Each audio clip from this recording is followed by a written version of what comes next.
Hey everybody, welcome to That Expert Show, where you help run the show. I'm Anna Canzano, and today we're talking about our skin, strategies on how to protect our skin and nourish it and even repair it if it's been damaged. And I wanted to do this episode because over the last couple of months, we've seen a lot of news reports come out about different sunscreens that are being recalled, how some of them have ingredients in them that have been shown to lead to cancer or at least are considered carcinogenic. And so we have for us tonight an expert with U.S. Dermatology Partners. Joining us live, Dr. Seena Monjazeb from Houston, Texas. Doctor, thanks so much for being with us. My pleasure. Thanks for having me. Can we start with that sunscreen issue? Because I think that there is, a lot of concern about sunscreen, but a lot of confusion as well over just how bad is it really? How bad were the ones that were pulled from the shelves and why they were pulled from the shelves? Right. So we definitely know that sunscreens have a whole lot of benefits. We know that the sun can cause premature aging of your skin, that leathering, that wrinkle feel look that you see, the easy bruising and bleeding that you see, that's all sun related. And that's all the aging components. Think about all the skin cancer and all of that as well. And we know all the risks of the sun. So that brings the importance of sunscreen. And so if you talk to most dermatologists, the consensus is that sunscreens are definitely what you need, but there's different types. The chemical sunscreens have shown that they get absorbed in your bloodstream. And that's what has been hitting the news in the past few years, that shows that these chemical sunscreens get in the blood. And those are your mineral, metal-based type sunscreens that do not get absorbed in the blood. And so it stays on that surface of the skin and reflects the sun's harmful UV rays. And so it gives you all the benefits without the risks of everything that you've been hearing about in the news about the chemical sunscreen. So from a consumer standpoint, when I'm, at the grocery store or maybe I'm at a pharmacy, I'm trying to buy some sunscreen, how would I be able to tell the difference between what is a chemical sunscreen versus a physical sunscreen? So you want to turn it over to the ingredients on the back, because even as a dermatologist, when I walk down the sunscreen aisle, it is overwhelming. Yeah. Like on a daily basis, there's so many new products coming out, and you're like, oh, well, this is another one that I need to now learn about. And that's as a dermatologist. So I definitely understand the confusion and frustration with that. But if you turn it over, you want to see that the active ingredients, say zinc oxide or titanium dioxide, those are the mineral type. When you start seeing avobenzone, octinoxatate, those kinds of, those are more of the chemical-based ones. So you really want to look for those two being the active ingredients and the only ingredients. Interesting, because I know too, like as a mom, I'm always concerned about what I'm putting on my kids' skin. And I realize a lot of times that just with the marketing of products, they can be marketed to look like they're very safe and natural. Sometimes the colors that they use and the fonts that they use make it seem like, oh, this is totally safe. But, sometimes those are the products that are getting recalled right now as well. Definitely. The way things are marketed and the words that are used can be misleading. So if you stay to the ones that say zinc oxide and titanium dioxide, you're in the category that evidence in medical journals have showed consistently to be safe. So despite what it says on there, whether it uses the word organic or not, if it's in the name and has organics at the end, you're going to automatically think that, oh, this is an organic safe sunscreen. It's not going to cause any issues. But that may not necessarily be the case. So you want to really flip it over, look at the back, and look for those active ingredients. Because, the companies are required to some extent to show what is actually in their product, right? Yes, every sunscreen I've ever flipped over that's available at the grocery store over the counter will say it. Now, when you will say the active ingredients, but if you get into those boutique lines, those, if you look at the back of the bottle, will not always say it. You would have to go to their website to look what's actually in them. But if the ones that you get over the counter at the drugstore will most likely have them all on there. I haven't actually encountered any over the counter ones that don't say on the back what their active ingredients are. Interesting. Okay. And then what about the tension between those who say, well, why would you wear any kind of sunscreen, especially for those of us who live here in the Pacific Northwest, where sometimes during parts of the year the sun can be harder to come by. We just have a lot more gray days than in some other climates around the country. And a lot of us who live here in the Northwest are vitamin D deficient because we're just not exposed to, those natural rays from the sun. So there's a lot of people who think like, no, you should never wear any kind of sunscreen because, that is going to lead to this vitamin D deficiency. So there has been a lot of talk about this vitamin D deficiency and how if you do wear sunscreen, you're going to automatically become vitamin D deficient. And vitamin D is very important. It has a lot of bone health. There's a lot of different claims coming out about all the other benefits it has. So I will definitely agree with that vitamin D is important. However, even in the Pacific Northwest, even though it's cloudy, you are still getting the UV rays through the clouds. No matter where you are, you will always be getting UV radiation on your skin. So we do know that UV radiation causes a whole lot of harmful effects, both that skin aging that I talked about, which that's one thing that I feel like gets left off a lot, is that we all know that the sun can cause skin cancer. A lot of us don't know that it actually causes all of those aging features that we are always chasing to look younger and not have those. That is directly associated with the sun. Your freckles, those spots that we call liver spots, the wrinkles, the easy bruising just from rubbing on the door on your arms, those are all sun related. And so to mitigate the concern about vitamin D deficiency, it helps to know that you're always getting UVB and UVA, even if you're not seeing or feeling that intense UV rays, it's always coming through. And in our diet, we actually do get a good portion of vitamin D, to where most people, we don't even need to be screening everybody for vitamin D deficiencies unless there is a concern in your genetics that has you concerned about it. But otherwise, you can get, even our milks are enriched with vitamin D. And so you can see over the, when you're at the grocery store, it'll say vitamin D enriched milk. So there's also like fish and some other type eggs all have vitamin D in them.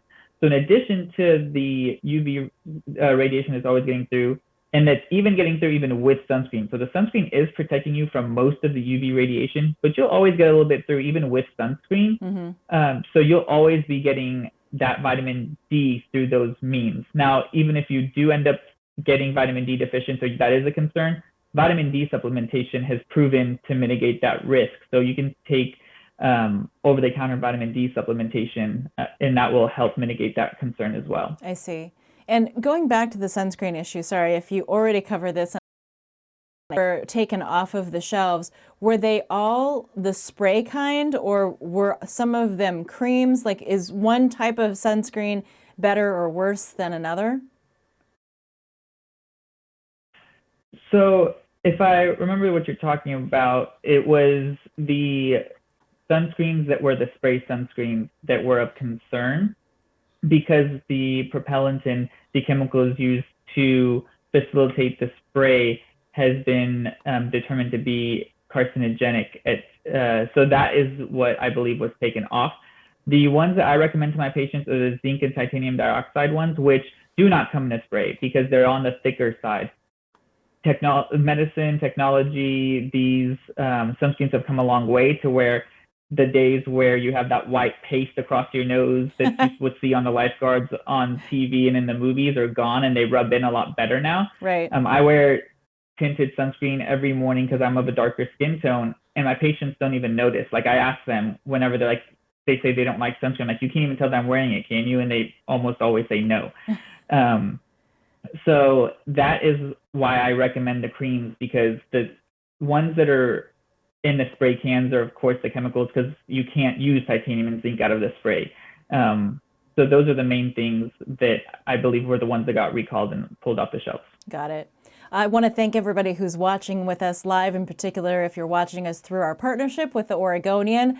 I would like to invite you. We are talking with Dr. Seena Monjazeb about skincare, and we're going to delve into some other aspects of skincare right now. If you've got questions, go ahead and post them right now. We're monitoring the feed and be happy to ask your questions of the doctor and get them answered.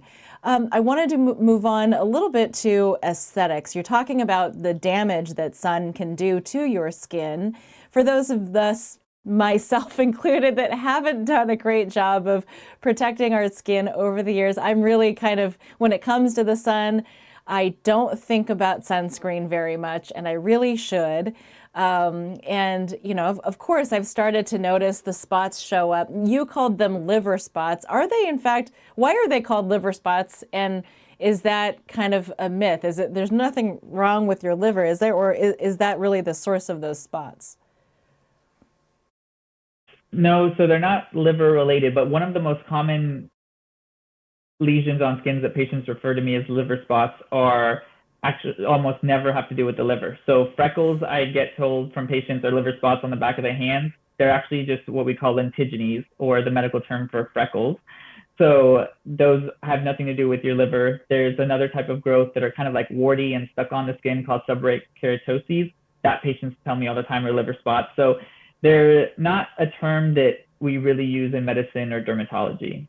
Got it. Okay. And the ones that, you know, you mentioned earlier that are derived from prolonged exposure to the sun, particularly if you get them on your face, I think is when people really start to notice them, and it bothers them because it's just kind of like this sign of aging. I know there are newer aesthetic treatments out there for that. Can we talk about that a little bit? Like beyond the world of, you know, Botox and fillers, I think there are like laser treatments out now. Can you explain a little bit about how a laser treatment might work on those dark spots and what the recovery process is? Definitely. So those dark spots that we were talking about, like the freckles or the lentigines, also redness and dilated blood vessels can be a sign of sun damage. So there are different laser treatments and also other light treatments. So there's one called IPL. That works great. It's a light treatment that really helps with both the redness and the browns of those lentigines.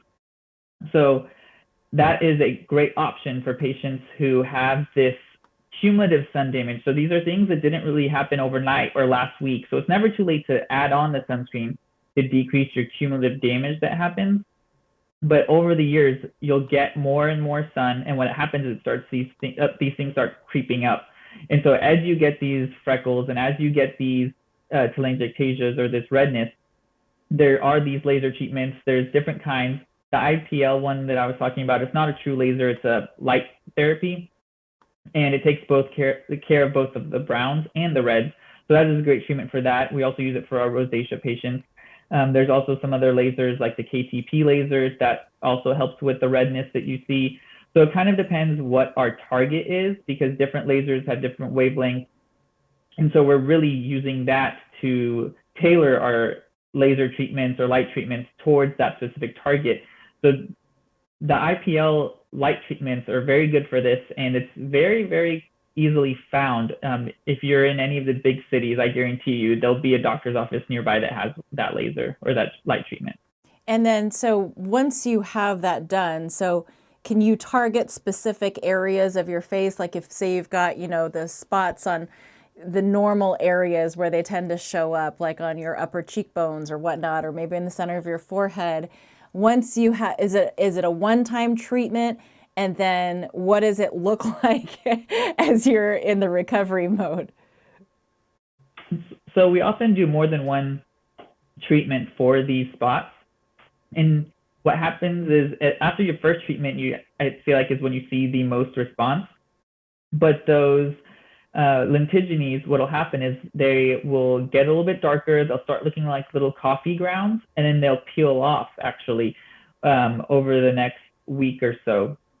And so then you'll see what's left, and then you'll do another treatment, and you'll do a few of these, and then you'll see that they get lighter into an endpoint that you're happy with, and the browns will be gone, and the reds will be hopefully diminished, if not gone as well.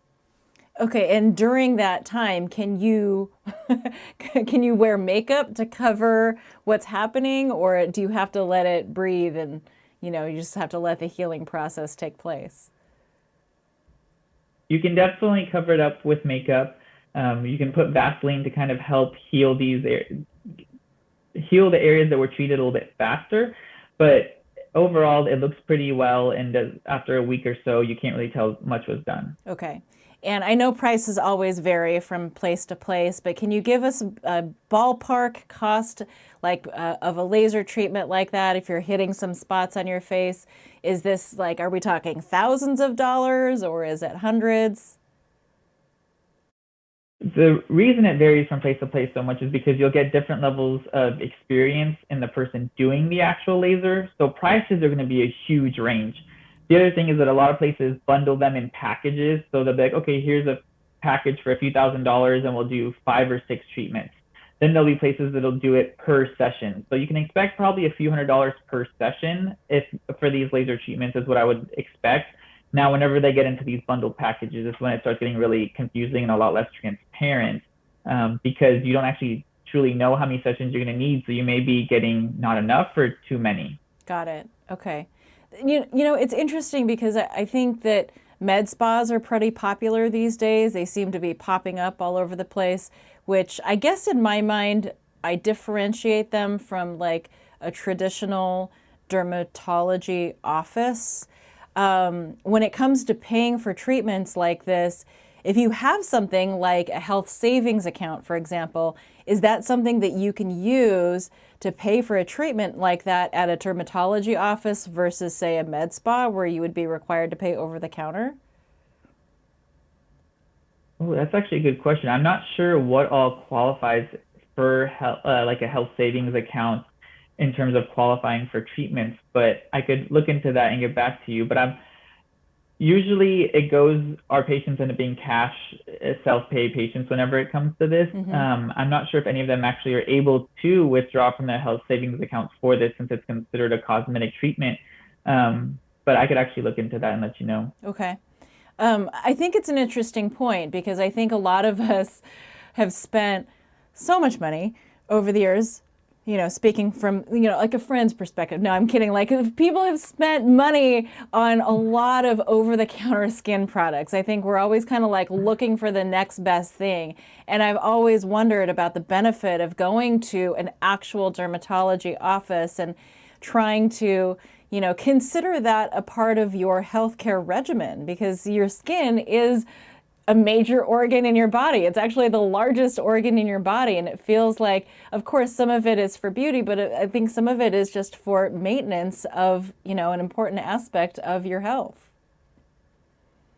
For sure. I recommend to everybody to see a dermatologist at least once a year, not just for the skin cancer screenings and everything like that, but like you said, whenever it comes to wanting to know what cosmetic products are ones that we feel like you'll get your best bang for your buck, because when you go, we talked about going to the supermarket, you see so many different products, and like vitamin C serums are one of the cornerstones of having a good skincare regimen, in addition to a retinoid. And if you just look those up, you'll see so many different products. And vitamin C serums will go from anywhere from like $5 up to a few hundred. And what people don't realize is that while there may be some cheaper vitamin C serums that you can use, the problem with things like that we learn a lot about in our medical literature is that vitamin C is really photosensitive. So if it's not made in proper conditions and protected from the sun itself, the product will degrade, and by the time it actually gets on your skin, won't cause a whole lot of benefit. So there's different ones that when you go see your dermatologist that they will recommend, different brands and products that we have looked at their data and have vetted and say, we know this works. These are the ones that we even use on our own skin, and ones that we would recommend for you to use as a patient. I think that's a really good point because you kind of don't know a lot of the time with products that you're buying yourself, like how stable it is, and to what you're saying, whether the product that you're putting on your face is actually of a high quality. And I feel like I could trust the advice from a dermatologist, who has studied the actual data and the studies to understand the ingredients and the stability of the product that you are offering through an office like that. Definitely. Your dermatologist is always learning. On a daily basis, there's new products, there's new studies, new data. We're always looking over it because we get these questions on a daily basis. And so we're even using these products ourselves. So we want to do the research. We want to know that what we're using is of benefit. It's not of harm.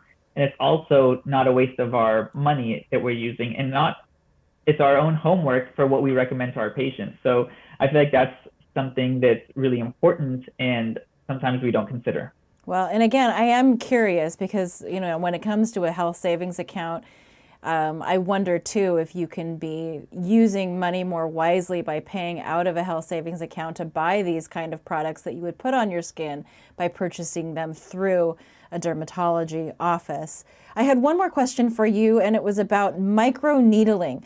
I hate needles, so it sounds terrible, but can you walk me through what microneedling is and how it might be beneficial for somebody who wants to do some work on their face and, address something that microneedling would actually help?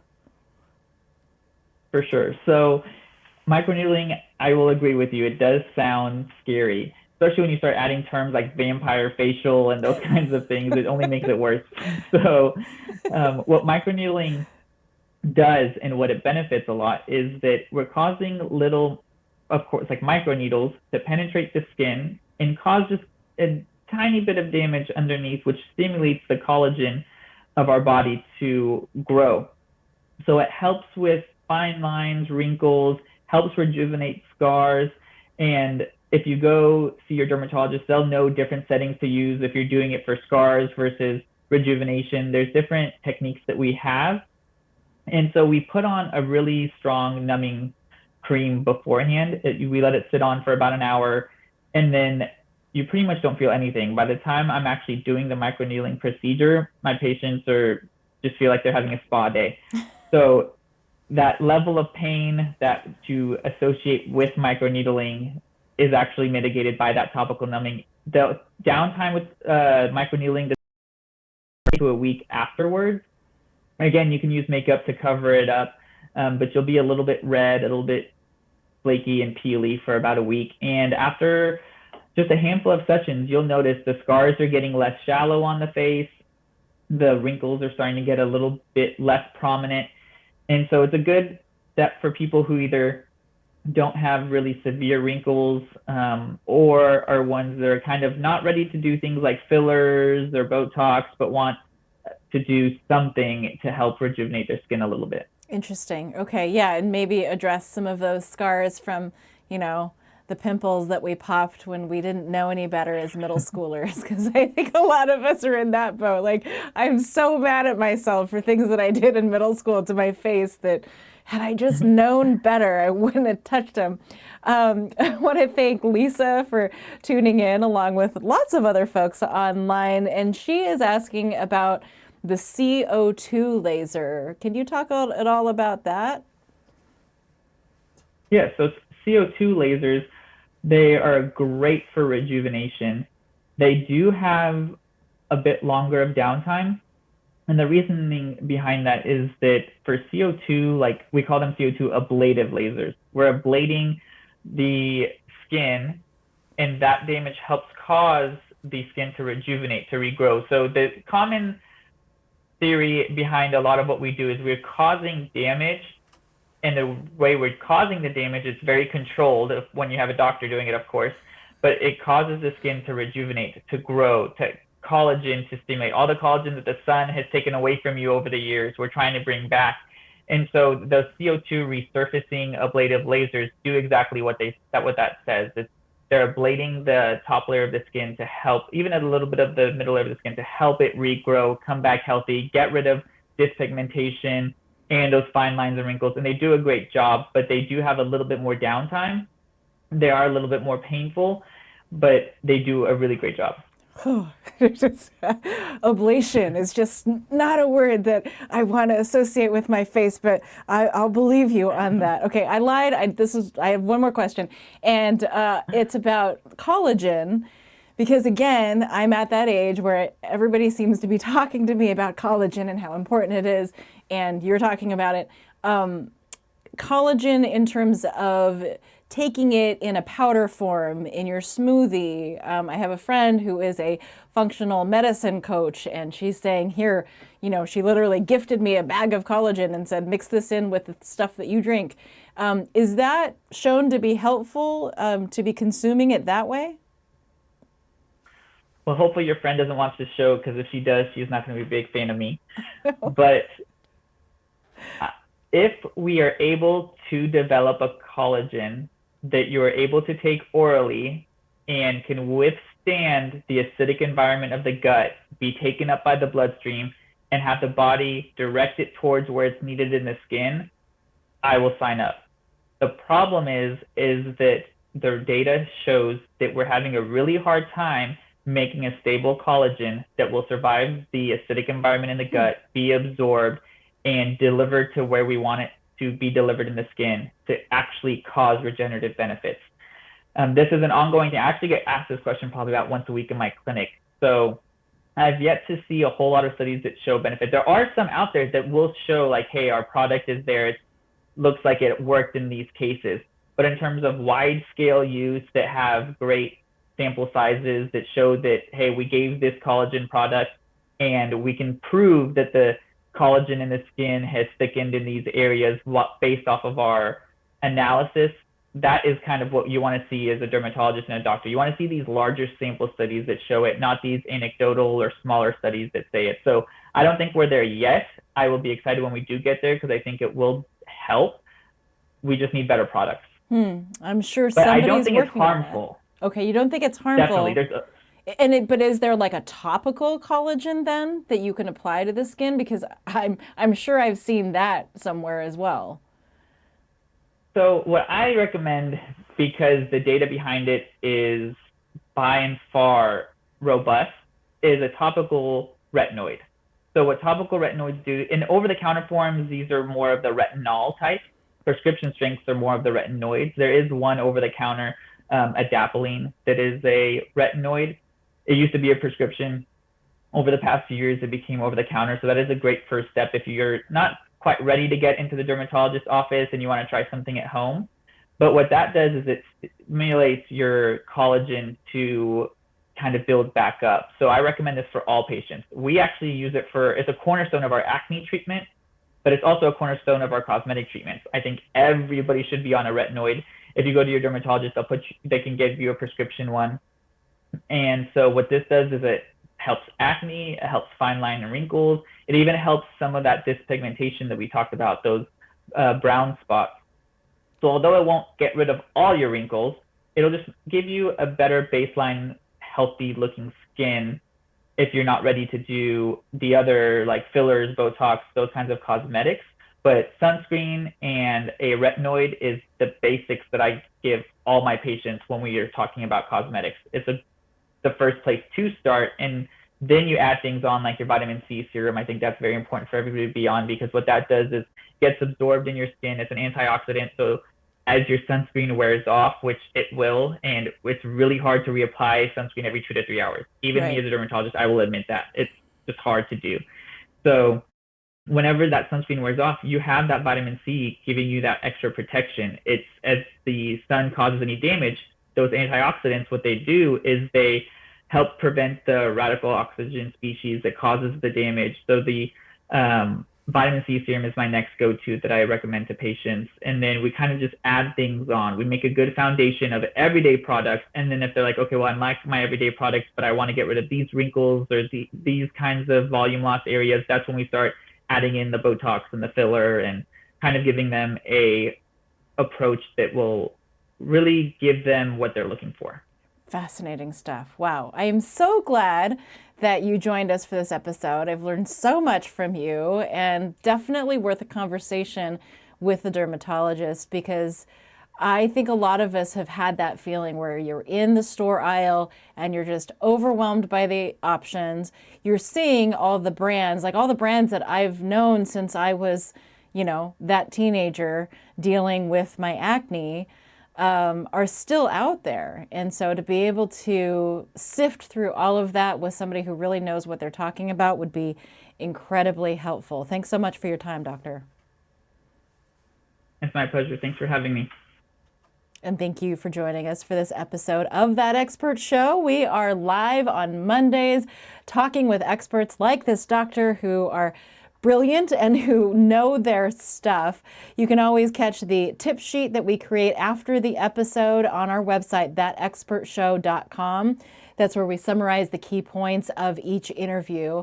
You can listen to us as well as a podcast on Google Play or Apple Podcasts or wherever it is that you take in your audio content. We also put all of our previous episodes on YouTube as well. And hey, I would love to hear from you. I'm on Facebook, Twitter, and Instagram. Just look for Anna Canzano. I would love your ideas on who I should interview next and topics that I should cover, because this show really is a dialogue between me and you and the featured expert. So that's actually why I created this show. It's why I love it so much, to help you live smarter, healthier, and happier in some way. So thanks for being part of That Expert Show, and it is where you help run the show.